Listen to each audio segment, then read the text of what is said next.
Thank you so much, Mr. Messi, for coming to Vantara and being with us in Vantara. Really, it's an honor to have you. You're a legend. You're a living legend to many, and you are the real GOAT. You are the greatest of all kind. And thank you for inspiring everyone at Vantara, and thank you for spending the whole day at Vantara and inspiring all of the team Vantara to do more work selflessly towards animals and towards mankind. Thank you so much for coming. No, muchas gracias a ustedes por este día. La verdad que lo que es Vantara es hermoso, lo que hacen por los animales, el tratamiento que le dan, el trato, cómo los cuidan, cómo los rescatan.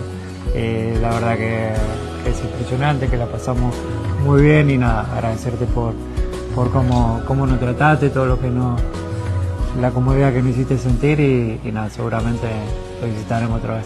Muchas gracias. Thank you so much. Jai Mata Di. Thank you.